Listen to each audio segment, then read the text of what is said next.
Bem-vindos a mais uma live. O tema de hoje é qual é a visão correta sobre vendas para você ter sucesso no empreendedorismo. Esse é um tema muito importante. Ele frequentemente é muito confundido pelas pessoas, tá? Existe um processo de hierarquia para a venda acontecer. Se você não tiver posicionado direitinho dentro desse funcionamento hierárquico para a venda acontecer, você não obtém clientes, você não fideliza os seus clientes. O que vai acontecer é que você vai se tornar uma pessoa repelente para os seus clientes, o cara vai fazer uma vez só. Do contrário, se você fizer de um jeito bem feito, o que vai acontecer é que o cara vai ter sempre você como referência, tá? Se ele não comprar de você, ele vai sair te respeitando do negócio e mais, ele vai vender por você. Como? Ele vai te trazer mais dinheiro, ele vai te fazer indicações, tá bom? Então, vamos falar sobre isso. A convidada de hoje é a Yara. Deixa eu entrar. Tô abrindo a nossa pauta. Vamos colocando aí, gente, uma mãozinha para eu ver se vocês estão ouvindo, vendo tudo direitinho. Oi, nega, tudo bem? Oi, dona Carolina, tudo Tudo bom? bem, dona Yara? Eu vi você me chamar de Dona Carolina Dona Carolina. nos seus stories. Tá me vendo, me ouvindo direitinho? Tô. Você tá me vendo e me ouvindo também? Tô vendo e tô ouvindo. Maravilha. E aí, mulher, como é que você tá? Ai, tudo ótimo. Tô meio nervosa, né? Porque é Tá a minha meio primeira nervosa? live, mas vamos lá. Essa é a primeira live, não acredito que É, pode minha comigo. primeira live, minha estreia. Adorei saber que é comigo, é isso aí. Adorei. Obrigada por ter vindo, Yara. Imagina, eu que agradeço o convite. Vamos começar te apresentando. Pode ser? Você pode se apresentar para o pessoal? Vamos, claro. Bom, gente, eu sou arquiteta, né? Arquiteta urbanista. Eu tenho 28 anos. Tô nessa jornada louca de empreendedorismo, né? Esse grande desafio que na realidade é muito gostoso. Como tudo na vida tem seus prós e seus contras, né? E eu tô nessa jornada aí, aprendendo muito mais, com certeza, do que qualquer outra coisa. E é isso. E hoje eu vim compartilhar com vocês um pouco da minha experiência que começou com vendas de uma forma desastrosa e que hoje, com certeza, é o que alavanca o meu negócio. Por que que você fala que é desastroso? Começou de um jeito desastroso, por quê, mãe? O que aconteceu? Cara, porque assim, eu não queria vender de jeito nenhum na minha vida. É mesmo? Eu tinha muita consciência, assim, muito fixo na minha cabeça de que vender era uma coisa chata, que era ruim, que eu tava invadindo o espaço de outra pessoa, sabe? Que eu tava sendo Aham. insistente. Enfim, eu vim de uma família onde meu pai sempre foi vendedor e sempre teve isso muito enraizado nele. Só que eu falava assim, cara, eu não levo o menor jeito para isso. Não, não dá. Enfim, e tive algumas experiências em loja que também foram assim bem difíceis. Aposto que se tiver alguém que trabalhou comigo na loja vai pensar assim, nossa, Yara falando sobre vendas? Como assim a Sobre Yara tá falando coisa. sobre vendas? Quem É, é ela gente. para falar sobre venda? Gente, o jogo virou. E Ah, ó, uma vez um arquiteto que eu fiz uma mentoria com ele, né, sobre gestão de escritório. Ele falou assim: só existe uma profissão no mundo, vendedor. Ah, ele tá aqui.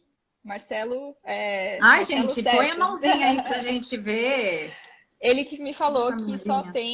só tem uma profissão, né? Vendedor. Hum, E aí eu fui entender a importância disso. Foi aí que minha chave virou e, enfim, eu entendi o quanto era importante eu saber vender, né? uhum. Você saber se vender e por que você não está incomodando as pessoas, né? É. Existe uma venda que incomoda. Eu comecei a live falando disso antes de você entrar. Existe um processo para a venda acontecer, né? E que se você respeitar esse processo, se colocar no seu lugar, colocar a venda no lugar dela, o cliente no lugar dele, a venda, ela é uma experiência muito positiva e necessária para outra pessoa. Se você não Sim, respeita esses lugares, a venda se torna esse incômodo, tá?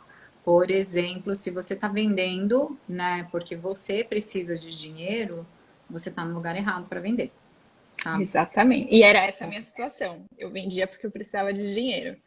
né? Era Aí só você porque eu sente que você tá você fazendo se uma sente merda. totalmente deslocado. Você fala, meu Deus, isso aqui não tá certo, né? Exatamente, exatamente. Se você vai por esse lugar, você sente esse deslocamento. É engraçado, né? Que o incômodo acontece, né?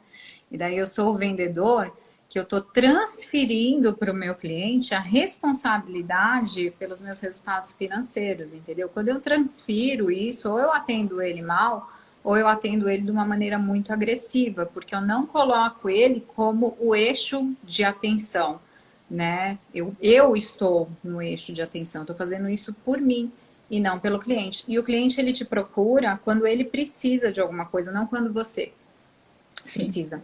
Então, se ele te procura e você continua o necessitado da história, ele vai até comprar de você, mas ele não vai voltar para a experiência, né? Você não sim, vai se tornar o cara em quem ele confia, com quem ele cria um vínculo, porque ele entendeu que você atende a necessidade dele ou está voltada para atender qualquer tipo de necessidade dele.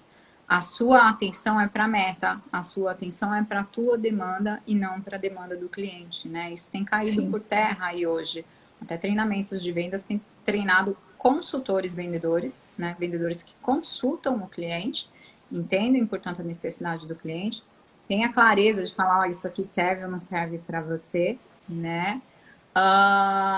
Ou o cliente, o vendedor versus o vendedor que, oi, posso te ajudar? O que você sim, precisa hoje? Ficou ótimo. Isso daí você empurra produtos que não cabem, né, para o sim. cliente. Ah, que coisa, hein, menina? Eu achei Pois é. interessante você falar essa história de que era incômodo para você vender. E aí hoje. É. E aí hoje é muito natural, assim. Uhum, Os meus clientes chegam através de captação, né, pelo Google. E, enfim, todo cliente que eu consigo marcar reunião, eu converto, né? Minha conversão é sempre muito boa, porque, enfim, várias coisas, né, que eu trabalhei aí no meio do caminho, com você, em terapia, que me ajudaram a entender qual que era a minha posição dentro dessa cadeia de venda, né? Como que assumir um lugar, né, de especialista, de autoridade, só que, ao mesmo tempo, entender que é muito mais do que um produto, né? Você vende sempre uma experiência. Então, assim, por mais que você, às vezes, eu preciso me aperfeiçoar, eu preciso fazer 1000 cursos, eu preciso entender tecnicamente, a realidade é que a maioria dos clientes não querem o melhor profissional. Eles não querem o melhor arquiteto, eles não querem o melhor psicólogo, eles não querem o melhor dentista. Eles querem a pessoa que resolva o problema deles. uhum, E a pessoa que passe confiança suficiente para falar, essa pessoa não vai me deixar na mão, é, né? Então, quando você entende isso, que está além da parte técnica, lógico, parte técnica é fundamental. Não estou falando que não é importante. É importante.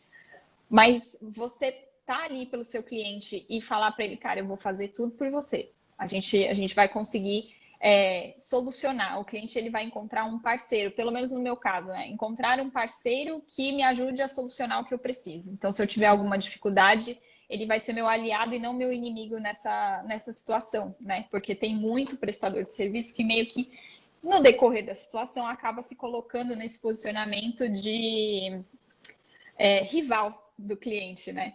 uhum.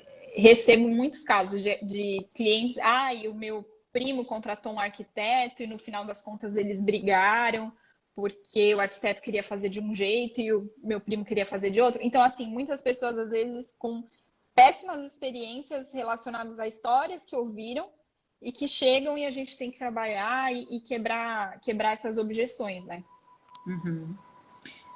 Quando você fizer alguma objeção com o seu cliente, ele tem que perceber que você está defendendo os interesses dele, não Sim, os seus. Então, eu posso fazer alguma objeção para o cliente, eu não preciso ser servil. Servir é sim, diferente de ser servil, né? Eu não preciso abrir mão do meu conhecimento técnico, mas eu tenho que entender que quando eu coloco o meu conhecimento técnico lá, aquilo é para defender os interesses do cliente, porque eu estou vendo de uma perspectiva diferente que a escolha que ele está fazendo defende menos o interesse dele do que essa possibilidade que eu tenho aqui. Às vezes ele não sabe da possibilidade que você tem, então você apresenta isso Sim. enquanto possibilidade, né? Esse é o processo realmente.